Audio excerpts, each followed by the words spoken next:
اس وقت ہم موجود ہیں دربار عالیہ مخدوم سید صفدر علی شاہ بخاری رحمۃ اللہ علیہ ڈوڈی شریف میں۔ ہمارے ساتھ موجود ہیں پیر سید منشا عباس بخاری۔ آپ کو بابا جی رحمۃ اللہ علیہ کے 18 سالانہ عرس پاک پر آپ کی دستار بندی کی گئی ہے، سجادہ نشین مقرر کیا گیا ہے اس دربار عالیہ کا۔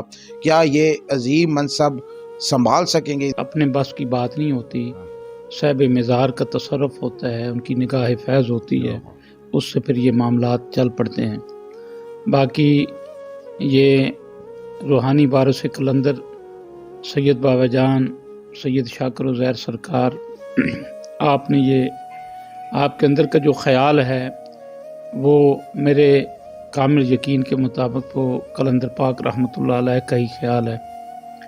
آپ نے یہ شفقت فرمائی اور انہوں نے دستار بندی میری بطور اس دربار کے سجادہ نشین ہونے کے فرمائی۔ میں ان کا تہ دل سے مشکور ہوں، انہوں نے مجھے عزت سے نوازا، اور میں قلندر پاک کا مشکور ہوں کہ ان کے دروازے پہ میں نے تو ایک ہی نعرہ لگایا، 18 سال غلامی کا ہی۔ ہر آنے والے کو ایک ہی بات کی کہ میں حضور کے دروازے کا غلام ہوں۔ شاید اب ان کی مرضی یہ تھی کہ غلامی کا سلسلہ شاید اب مکمل ہو گیا ہے۔ اب انہوں نے اس اعزاز سے مجھے نوازا ہے، میں اس قابل تو نہیں ہوں، اور میرے لیے یہ اعزاز ہے کہ آپ ایک بہت بڑی عظیم ہستی ہیں۔ آپ کی جو ایک پوری دنیا کے اندر آپ کا ایک مقام ہے، اس دربار پاک کی جو سورہ رحمان کے حوالے سے پوری دنیا کے اندر ایک پہچان ہے۔ پیری مریدی چونکہ ہے کوئی نہیں، نہ سرکار کی تھی، نہ ہمارے سلسلے کے اندر اس کا کوئی تصور ہے۔ انشاءاللہ العزیز دربار کی خدمت تو پہلے ہی کر رہے ہیں جی، اس کو مزید احسن طریقے سے کریں گے، خوبصورتی سے کریں گے۔ اور آپ یہ دعا فرمائیں کہ اب میرے بھی معاملات تیزی کے ساتھ تبدیل ہوتے جائیں، اندر کا معاملہ جو ہے وہ بھی حسین ہوتا جائے، اور پھر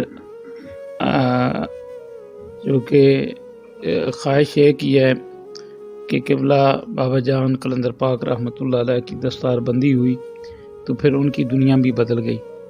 اللہ کرے یہ دستار بھی جو ہے وہ میری دنیا کو تبدیل کر دے، اور میں آپ کے جتنے غلام اور خدمتکار ہیں ان کی خدمت، ان سے محبت، اور قلندر پاک کا جو رحمت کا سورہ رحمان کا پیغام ہے اس کو پھیلانے میں میں اپنا ایک کردار پہلے بھی ادا کر رہا تھا، اس کو مزید بہتر انداز میں کروں۔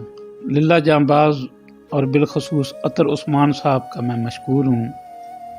یہ آج دوسرے بندے ہیں، ایک فیصل آباد سے ہمارے علی اختیار صاحب تشریف لائے اسپیشل فیصل آباد سے مبارک دینے کے لیے، اور آپ آئے ہیں، آپ کا بڑا مشکور ہوں۔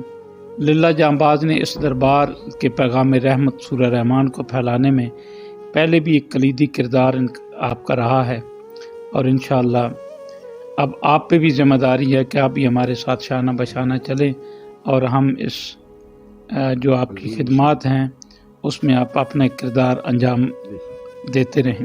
آپ کا بہت بہت شکریہ، آپ نے ہمیں وقت دیا۔